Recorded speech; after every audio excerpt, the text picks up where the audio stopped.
What's up, everybody? I hope you're having a good day. We're having a very good day because it is new t-shirt day. There's no one here. I'm alone. See, we like to drive, you like to drive, but sometimes we drive a little too fast. And that means we're going to meet one of America's fine law enforcement vehicles. But there's a bunch of them. How do you keep track? Well, we've made a shirt that basically shows the species of cop cars. Remember those posters on the wall when you were a kid of dinosaurs and birds and peregrine falcons? It's like that. We call it Predators of American Highways because if you speed and break the law, you get chased and you become the prey and you get a ticket. And before you get all upset and you get triggered and you start getting real mad on the internet about us using the word predator, just relax. It's a joke. Remember jokes? Remember jokes before the internet criticized everything you said? Okay? It's a joke. And we've shown it to cops, CHP officers, friends, family, enthusiasts. Everybody thinks it's funny and they know what it's about. So just relax, okay? Now we've got these awesome stencil drawings with Latin-ish type names below them, help you keep track of what you're seeing. Cars like the Hontus Mirorius, the thing you see in all of your rearview mirror nightmares. Got the Toughest Imperium. Then there's the Officerus Obscurus, which is the Chevy Caprice, basically the automotive version of a king snake and a coral snake. And then finally, the Investigator Citationist. Now we're selling them in 3 colors. The fabric's really, really soft and the fit is very good. Just for reference, this is a large, and I am 5'10", about 170 pounds. If you're European, this would be considered a quad XL, okay? They're only going to be on sale for 2 weeks, from July 25th to August 8th. So hit the link in the description, go to our Teespring store, and help support the people that make the content you enjoy for free, okay? Once again, only on sale for 2 weeks, from July 25th to August 8th. 3 colors, funny shirts. We're stoked about them. Help support us. Thank you for watching.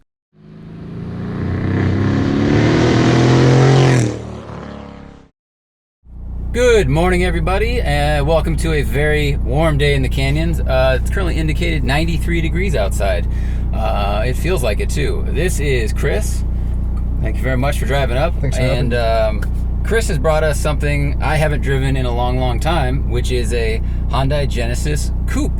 I went to the press launch of this car with Matt. It's actually the first press launch I ever went to, and they had a bunch of them lined up at Spring Mountain Motorsports Park, Ranch, and a lot of the journalists left early, so Matt and I just switched between the 2-liter and the V6, and it was a ton of fun because it was a free track day. But this will be a nice way to check in on this car. So tell us when you bought this and what you did to it. Bought it in 2011 new. Basically it has bolt-ons, 1050cc injectors. That's like something people don't usually have, I guess, included in the bolt-on list. Haltech, tuned on E85, and suspension mods, some body stuff, spoiler, hood. And that's pretty much it. What suspension mods have you done? Coilovers and white line sway bars in the front and the back. Oh, cool. So you've done, I would say, like a good even build. You got a little bit more power, a little better handling, wheels and tires. Comes with Brembos and some of the carbon accents. Like, I really like the rear diffuser. That's really a nice piece and it looks really good on the car. Yeah, man, I'm excited. Haven't driven one of these in a while, so let's go see how she do. We'll go down the mountain.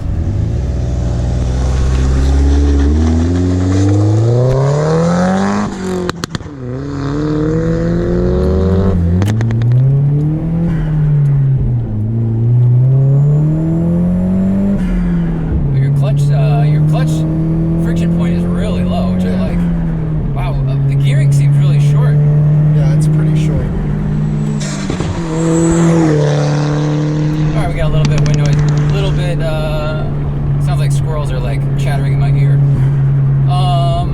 Okay, so off the bat, when this car came out, it had, 210 horsepower and like 225 torque? Around there, yeah. Around there, and not, light by today's standards, but it was like 3,400 pounds out the gate. So what kind of power are you making now? It's at 277 and 343 torque on the Dynajet. Wow, that's very good. So that's that small turbo kind of power band we have nowadays. Like the Fiesta ST was, like 200 foot-pounds of torque over stock, but the power only went up to 50 because obviously the turbo gets spun out really quick. But you can make a ton of torque. All right, so right off the bat, I mean, it's a very smooth road, thankfully. And, man, the thing feels real sticky. Feels very eager to turn in. Not like manic, but, yeah, it turns in nice. Sorry, we're going to be a little sweaty, people, because the AC is turned down for audio reasons.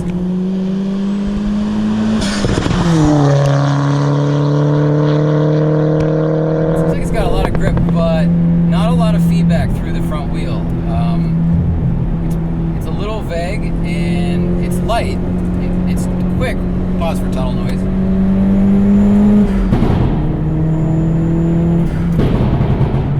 All right, that was the 4th of July. For those of you that can hear that, hopefully you can. When you let off in this car, it makes very cool pops and burbles, and kind of like a new F-Type, or you know, any of the other cars out today that have the sport exhaust setting.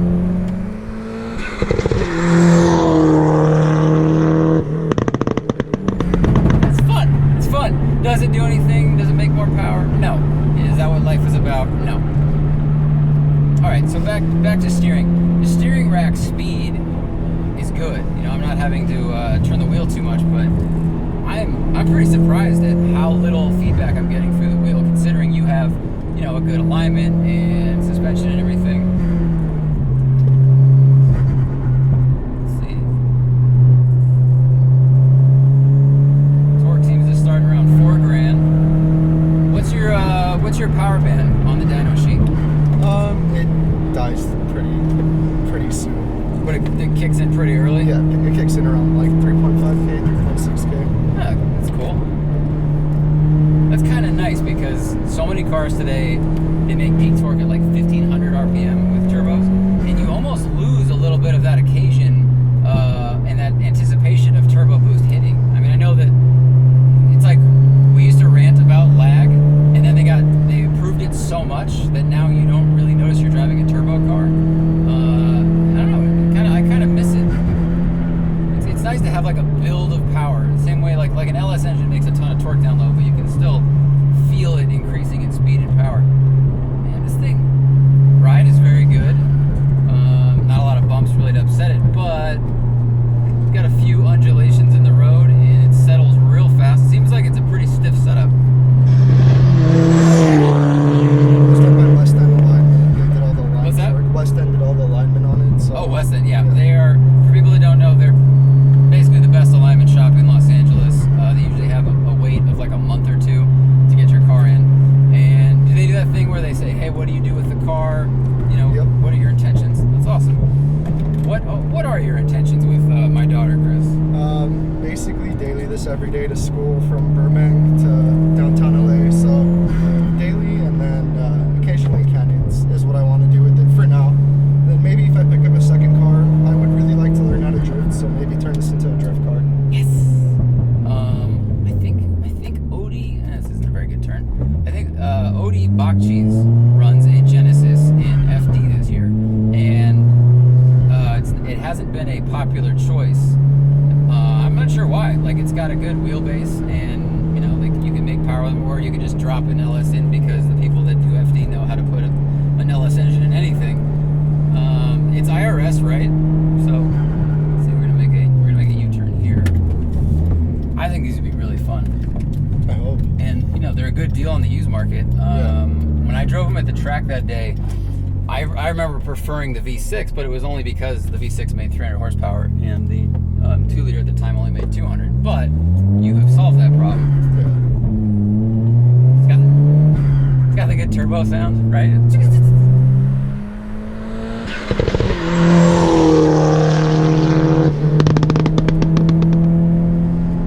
Dude, it handles really well. Thank you. Like, feels really, the grip feels really even front and back. It's just, the steering feels really vague. I'm not trying to insult you. It's the way they designed the steering box, or whatever the system is in place. Do you know, is it rack and pinion, or is it like a steering box setup, or is it just... I have no clue. No clue. Well, that makes two of us. Dude, this is a really fun car. And you bought this new, right? Yeah. So why did you choose this car over, you know, whatever else was out at the time, like Mustang GT,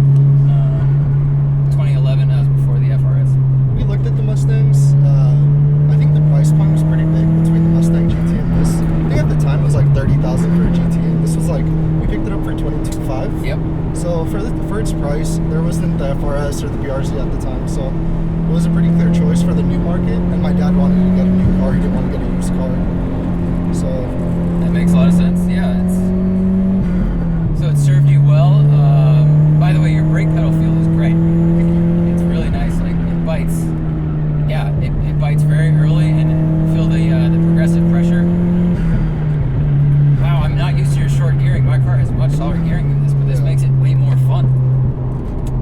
How has the car served you reliability-wise over the years? The only thing is the slave cylinder and the clutch, but that's like given that you need to replace those. So okay. Dude, this feels very natural in the canyons. How is it on your commute? Because it does feel, it's not like overly stiff, but it feels like it's on the line. yeah. I mean, it returns back to neutral really quick. You know, compresses and bounces back and settles. But on LA roads, insert cliche LA complaint, but roads are terrible. Yeah. So how is that drive every day? You know, it's really like you said, it's not comfortable, but I've never been a comfort person, so I'm cool with it. It's fine with me. All right. Yeah. How old are you? I'm 24. 24. Yeah. Fun before comfort. That is a whole lot of fun. Wow. Man, I miss exhaust noise. Like I don't really like the sound of my car. I don't think it sounds like much, and I haven't really heard an exhaust that I enjoy on the inline sixes. And it's just natural for inline sixes. It's not a BMW problem, but pause. Oh. I need to get up to like 5.56K. Okay. You know, but I don't know. Having an exhaust note you enjoy just adds a whole. That's whoa. That was weird. Traction got far more aggressive in that turn than it had been the whole way. Do you want to turn it off or do you want to keep it on? Let's turn it off. It's the button to the left. Weird. I mean, the whole way it had been fine. Yeah. And that, I don't know, maybe you can speak to the people, but that turn, that speed felt like what we've been doing the whole way. Yeah. And it just suddenly got real cranky. Yeah, I feel you. The guy's walking away. I drove a car recently. It was a Corvette. The video is going to come out in a couple weeks. But the guy had changed the rear diameter of his tire by like, a tiny amount. But it had changed the wheel speed sensors. So I was going around a corner with a 50 mile an hour speed limit, and I was going around the corner at 40 miles an hour, and traction control was kicking in. And we couldn't figure out what was going on. And I messaged Bozy. For those of you who know, Bozy does amazing articles on Jalopnik, all about like engineering. He's the one that really looked into the Focus RS head gasket problem that was going on. And he said, yeah, there's some cars where if you change the wheel diameter too much, it throws all the computers off. They basically think that one wheel is spinning when another one is not spinning as much, and the only way it knows how to fix that is to shut it down. So that was a really weird lesson in how buying the wrong tire, you might be buying it for grip or for drag racing, but if you don't fix that computer issue, it totally ruined the driving experience. It was very, very strange. Or you can just turn traction full off, but I don't really like to do people's private cars. I want to go past them and get one more exhaust blip because it's so fun. Yeah. So you've had this car like 7 years. Yep. Been totally reliable. Have you tracked it ever? Done anything like that? I'm gonna start though pretty soon. You definitely should. You've got the hardware for it. How's the coolant temp and oil temp when you drive it like on a warm day if you drive it quickly? I think it's okay. I don't think I've never noticed the problem, so I'm assuming it's fine. So yeah, that's how men treat overall health. We're like, yeah, nothing's bleeding or broken, so I don't need to go to the doctor. pretty much. That's pretty much my opinion with dermatology. Yeah, I'll go when my arm falls off. Alright. Turn around up here. So you said you might get a second car. What do you think you'd be shopping for? I was looking at the Golf R. That's a great car. Yeah. Sleeper, people like assume stuff by looking at your car. It's fast. Yeah. Real comfortable, practical, hatchback. That's a great car.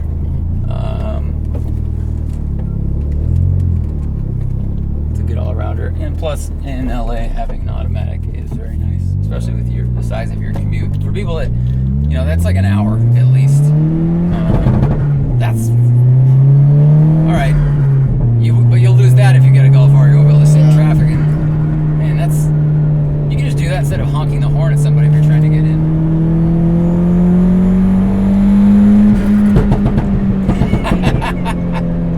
Yeah, you definitely feel power fall off at like 5,500.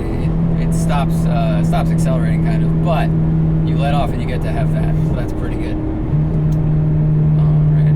Well, dude, I think you have modified this car correctly, where you've done everything a little bit. You know, you've got bolt-ons, the tuning for it, it's a little, you know, normal suspension, coilover sway bars. You know, nothing crazy. You didn't put like Olin's $30,000 remote reservoirs in here, but you've got all the pieces modified together, and that way the car, you basically like raise the ability of the car evenly, instead of making it way faster but the brakes can't hold up to it, or way stickier but you know the straight line speed isn't there. This feels like a really good kind of comprehensive job. Sorry everybody, we are sweating in here.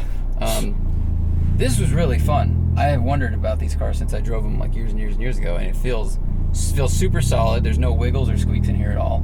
Basically feels new, with, you know, the only exception being like I wish I could feel more through the steering wheel, but that's not your problem, that's Hyundai's problem. Cool, man. Thank you very much for driving up. Let me take a spin in it. And thank you guys for watching. Be sure to check out our podcast. Yeah, you know, we film it we do it out of Minnesota. Check out our podcast, The Smoking Tires, on iTunes, anywhere you want to get podcasts. We also do them live on YouTube now, and we have Super Chat where you can donate a tiny amount of money if you want to, or a large amount of money, but that makes us feel weird. And your questions guaranteed to be asked. We have cool guests from the industry, drivers, engineers, all kinds of people. So check that out. Keep watching the One Takes, and thank you very much for tuning in.